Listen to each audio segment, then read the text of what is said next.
बिना लौंग लपेट के सीधा प्रश्न करूंगा, इस बार विधानसभा का चुनाव लड़ने वाले हैं। जब गणेश गोदियाल की प्रदेश अध्यक्ष के पद पर ताजपोशी हुई थी तो प्रदेश भर में उनका दौरा भी हुआ था, तो आप उनके इर्द गिर्द दिखाई पड़ रहे थे।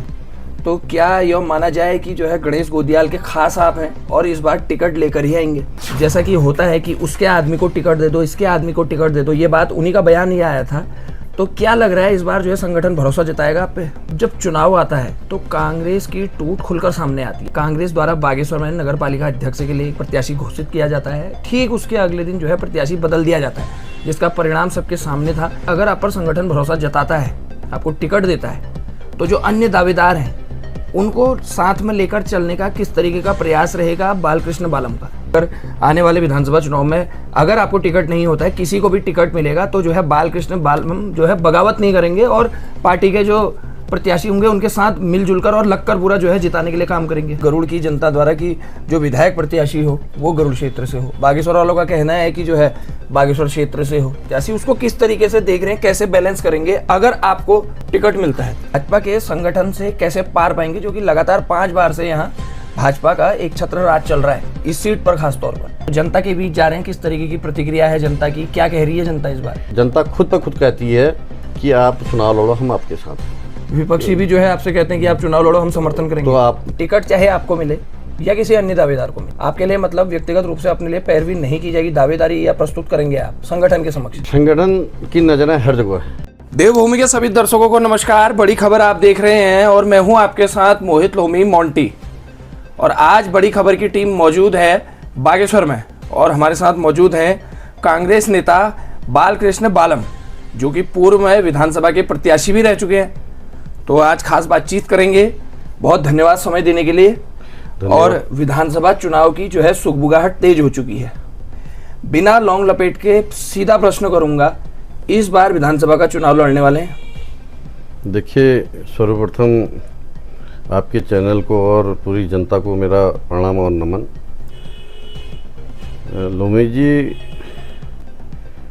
चुनाव आते हैं जाते हैं, लेकिन जो राजनीति है एक जन भावना की होनी चाहिए, समाज सेवा की होना चाहिए।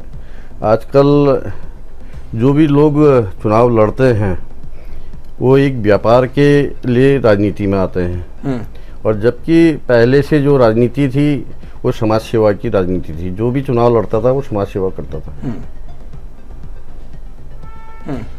और आज 2027 में जो चुनाव होने वाले हैं, ये पूरी तरीके से जिस तरीके से भारतीय जनता पार्टी का लोगों के साथ उत्पीड़न हो रहा है, खिलवाड़ हो रहा है, उससे 2027 में जो है पूर्ण बहुमत से कांग्रेस की सरकार आएगी। और पूरी जनभावनाएं जो है इस समय कांग्रेस की ओर हैं। लोगों के जो उत्पीड़न हो रहे हैं, चाहे वो लाइन में लगना, चाहे नोटबंदी से लेके आज गैस सिलेंडरों में जो लाइनों में लगे हैं लोग, और जो लोगों के काम नहीं हो रही हैं, नौकरियां बेच दी गई हैं, बहू बेटियों के साथ अत्याचार हो रहा है, बलात्कार हो रहा है और कोई सुनवाई नहीं है। तो इसलिए कांग्रेस का इस समय पूरा लोगों की जो भावना है कांग्रेस की ओर है। इस बार कांग्रेस पार्टी जो है नए क्लेवर में दिखाई दे रही है। और जब गणेश गोदियाल की प्रदेश अध्यक्ष के पद पर ताजपोशी हुई थी तो प्रदेश भर में उनका दौरा भी हुआ था, तो आप उनके इर्द गिर्द दिखाई पड़ रहे थे। तो क्या यह माना जाए कि जो है गणेश गोदियाल के खास आप हैं और इस बार टिकट लेकर ही आएंगे? देखिए, मैं किसी नेता का खास नहीं हूँ, मैं कांग्रेस का खास हूँ, कांग्रेस पार्टी का खास हूँ। अच्छा, देखिए, गणेश गोदियाल जी हमारे प्रदेश अध्यक्ष हैं। वो एक गणेश गोदियाल नहीं है, कांग्रेस है। तो कांग्रेस के साथ अगल बगल घूमना तो स्वाभाविक है। तो खास आप गणेश गोदियाल के नहीं है, ऐसा आपका मानना है? नहीं नहीं नहीं नहीं, मैं कांग्रेस पार्टी का हूँ। कांग्रेस पार्टी, गणेश गोदियाल जी कांग्रेस के लीडर हैं, मुखिया हैं। तो स्वतः ही मैं गणेश गोदियाल का खास हूँ। हरक सिंह रावत का एक बयान आया था कि इस बार टिकट जो है जीतने वाले प्रत्याशी को दिया जाएगा, जिसकी सर्वे वो लोग करेंगे और जिस प्रत्याशी पर दिखाई पड़ेगा कि जो है इसकी सीट निकल रही है उस पर ही दांव खेला जाएगा। जैसा कि होता है कि उसके आदमी को टिकट दे दो, इसके आदमी को टिकट दे दो, ये बात उन्हीं का बयान ही आया था। तो क्या लग रहा है इस बार जो है संगठन भरोसा जताएगा आप पे? देखिए, दावेदारी करना सबका मूल अधिकार है और जितने दावेदारी करेंगे उतना उस पार्टी में ज़्यादा लीडर होंगे। लेकिन जो हरक सिंह राव जी ने कहा वो 100% सही कहा। जो व्यक्ति जनता के बीच में है, जो व्यक्ति समाज की सेवा कर रहा है, जो व्यक्ति लोगों की समस्या का समाधान कर रहा है, जो व्यक्ति सीट निकाल सकता है उसे टिकट मिलना चाहिए। अच्छा, एक प्रश्न मैं ये करूंगा, जब जब चुनाव आता है तो कांग्रेस की टूट खुलकर सामने आती है। अगर बात करेंगे पिछले वर्षों हुए निकाय चुनाव की, कांग्रेस द्वारा बागेश्वर में नगर पालिका अध्यक्ष के लिए एक प्रत्याशी घोषित किया जाता है, ठीक उसके अगले दिन जो है प्रत्याशी बदल दिया जाता है, जिसका परिणाम सबके सामने था कि कांग्रेस तीसरे नंबर पर खिसक गई। मान लीजिए अगर आप पर संगठन भरोसा जताता है, आपको टिकट देता है, तो जो अन्य दावेदार हैं उनको साथ में लेकर चलने का किस तरीके का प्रयास रहेगा बालकृष्ण बालम का? देखिए, जितने भी इसमें दावेदार हैं, चाहे हमारे कंवर टमटा जी हो, चाहे नवल टमटा जी हो, चाहे हरीश त्रिकोटी जी हो, चाहे प्रकाश कोहली जी हो, चाहे लक्ष्मण जी हो, चाहे बसंत कुमार जी हो, तो सबको साथ लेके हम चलेंगे। उम्मीद है इस बार टिकट जो है कांग्रेस पार्टी देगी आपको? देखिए, कांग्रेस पार्टी का जो निर्णय होगा, इतने दावेदार हैं, जिसको भी कांग्रेस पार्टी टिकट देगी हम सब मिलके कांग्रेस को आगे बढ़ाने का काम करेंगे। मतलब ये स्टैंड आपका क्लियर है, अगर आने वाले विधानसभा चुनाव में अगर आपको टिकट नहीं होता है, किसी को भी टिकट मिलेगा तो जो है बालकृष्ण बालम जो है बगावत नहीं करेंगे और पार्टी के जो प्रत्याशी होंगे उनके साथ मिलजुल कर और लगकर पूरा जो है जिताने के लिए काम करेंगे। देखिए लोहनी जी, उपचुनाव में मैं कांग्रेस पार्टी से बाहर होने के बाद भी मैंने कांग्रेस पार्टी के प्रत्याशी को समर्थन किया था। 7 बूथों की जिम्मेदारी मेरे को दी थी और वो 7 बूथ सबसे आगे थे। अच्छा, मेरा मैं कोई व्यक्ति विशेष का आदमी नहीं हूँ, मैं कांग्रेस का आदमी हूँ और कांग्रेस का आदमी रहूँगा। एक प्रश्न ये भी इस बार आ रहा है सामने कि जो है बागेश्वर विधानसभा में जो है कि गरुड़ की मुख्य भूमिका रहती है, तो कहा यह भी जा रहा है कि गरुड़ की जनता द्वारा कि जो विधायक प्रत्याशी हो वो गरुड़ क्षेत्र से हो। बागेश्वर वालों का कहना है कि जो है बागेश्वर क्षेत्र से हो, और ये खरही साइड का अगर बात करें तो उनका यह है कि उनकी तरफ से होना चाहिए प्रत्याशी। उसको किस तरीके से देख रहे हैं, कैसे बैलेंस करेंगे अगर आपको टिकट मिलता है? देखिए लोमी जी, ये क्षेत्रवाद नहीं होना चाहिए, आदमी कहीं का भी हो। आप देख लीजिए, चंद्रराम दास जी दुराहाट के थे, बसंत कुमार जी कपकोट के हैं, तो कभी क्षेत्रवाद नहीं लगाना चाहिए। अगर क्षेत्रवाद अगर लगाते भी हैं तो मेरी जन्मभूमि जो है गरुड़ में है।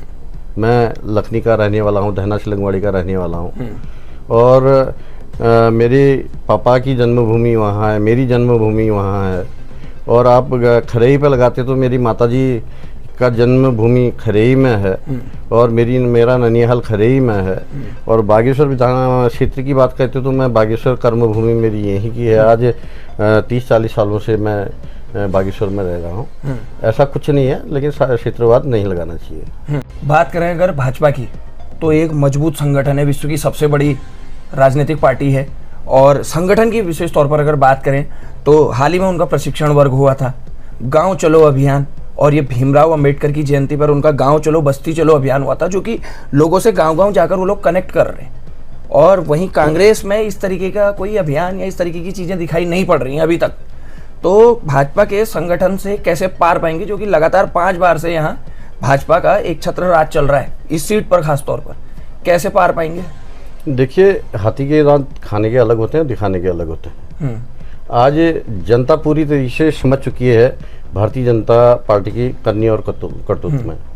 देखिए, आज सरेआम राजधानी में मर्डर हो रहे हैं, पूरे उत्तराखंड में मर्डर हो रहे हैं, बलात्कार हो रहे हैं। अंकिता भंडारी मामले में आपने सुना ही होगा, आज तक न्याय नहीं मिला। और गैस की लाइनों में लोगों को आज गैस नहीं मिल पा रही है। राशन की दुकानों में आज लाइनें लगी हैं, लोगों को राशन नहीं मिल पा रहा है। लोग पूरी तरीके से परेशान हैं, नौकरियां नहीं लग पा रही हैं, नौकरियां भेज दी जा रही हैं। तो लोग पूरी तरीके से इस समय भारतीय जनता पार्टी के खिलाफ हैं। कांग्रेस डोर टू डोर, गांव-गांव, चाहे मैं हूं चाहे और प्रत्याशी हैं, सभी गांव-गांव जा रहे हैं और कांग्रेस को मजबूत कर रहे हैं। आखिरी प्रश्न ये है, स्थिति साहब आपने लगभग तो कर दी है, फिर भी मैं उसके बावजूद भी मैं पूछना चाहूँगा कि जो है टिकट चाहे आपको मिले या किसी अन्य दावेदार को मिले, आपके लिए मतलब व्यक्तिगत रूप से अपने लिए पैरवी नहीं की जाएगी, दावेदारी या प्रस्तुत करेंगे आप संगठन के समक्ष? देखिए, मेरी हमेशा, मैं एक नॉर्मल परिवार से हूँ, मेरे बचपन से ही एक समाज सेवा की भावना रही है। मैंने जन सेवा की है और उसी जन सेवा को देकर 2017 में मुझे राहुल गांधी जी ने टिकट दिया था। और अभी भी मैं हमेशा, दिन कहें या रात कहें, मैं हमेशा लोगों की सेवा में रहता हूं। और दावेदारी करना सबका अधिकार है और मैं भी दावेदारी करूंगा। अगर कांग्रेस पार्टी अगर मेरे पर विश्वास जताती है तो पूरी ताकत के साथ मैं कांग्रेस को आगे बढ़ाने का काम करूंगा, कांग्रेस सरकार लाने का काम करूंगा। लगातार जनता के बीच आप रहते हैं, चाहे गरुड़ क्षेत्र की बात करें, खरई की करें, बागेश्वर की करें, तमाम मुद्दों में जो है आपका मुखर होके सामने आना दिखाई पड़ता है। तो जनता के बीच जा रहे हैं, किस तरीके की प्रतिक्रिया है जनता की, क्या कह रही है जनता इस बार? देखिए, जनता भारतीय जनता पार्टी से काफ़ी रुष्ट है।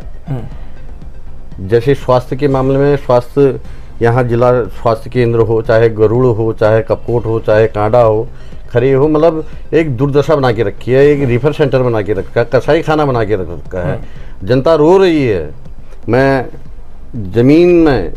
ज़मीनी कार्यकर्ता के रूप से मैं हॉस्पिटल में जाता हूँ, तब लोगों का दुख दर्द जानता हूँ। लोग रो रहे हैं और इस सरकार को बदलने के लिए उत्साहित हैं। तो आपके लिए व्यक्तिगत रूप से जनता की क्या प्रतिक्रिया है? जनता के बीच जाते होंगे, उनसे आप रुझान तो लेते होंगे कि भाई मैं चुनाव मैदान में उतरूं या क्या करूं? देखिए, मैं जनता से कुछ नहीं कहता हूं। जनता खुद कहती है कि बालकृष्ण जी, अगर आप चुनाव लड़ेंगे हम आपके साथ हैं। चाहे वो बीजेपी माइंड का हो, चाहे वो कांग्रेस माइंड का हो, चाहे यूपीडी माइंड का हो, चाहे वो बसपा माइंड का हो। विपक्षी भी जो है आपसे कहते हैं कि आप चुनाव लड़ो, हम समर्थन करेंगे। तो आप, जनता खुद पर खुद कहती है कि आप चुनाव लड़ो, हम आपके साथ हैं। तो क्या भीतर से विश्वास है कि इस बार ये चीजें आपकी प्रदेश संगठन पे पहुंचेंगी और कहीं ना कहीं समझेगा संगठन और आप पर भरोसा जताएगा? देखिए,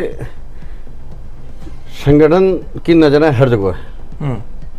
मैं चाहे पार्टी का कार्यक्रमों में हो, चाहे देहरादून हो, चाहे दिल्ली हो, चाहे हल्द्वानी हो, चाहे रुद्रपुर हो, जहाँ जहाँ पार्टी के कार्यक्रम होते हैं मैं वहाँ उपस्थित रहता हूँ। और जहाँ जहाँ लोगों की समस्याएं होती, चाहे वो रात के 12 बजे हो, चाहे रात के दिन के 12 बजे हो, मैं वहाँ उपस्थित रहता हूँ।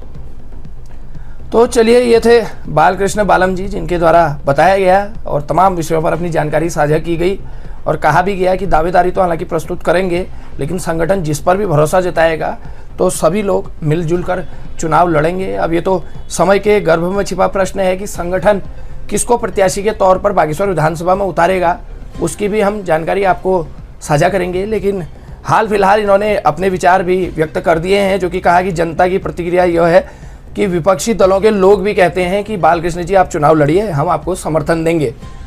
अब ये होनी में कितना फर्क होगा और किस तरीके से नतीजे सामने निकल कर आएंगे, वो तो आने वाले समय में ही देखा जाएगा। बहरहाल बालकृष्ण जी ने अपनी स्थिति साफ कर दी है और ऐसे ही देवभूमि के अन्य बड़े विषयों को लेकर भी आप सभी के बीच आते रहेंगे। तब तक के लिए जुड़े रहिए और देखते रहिए बड़ी खबर।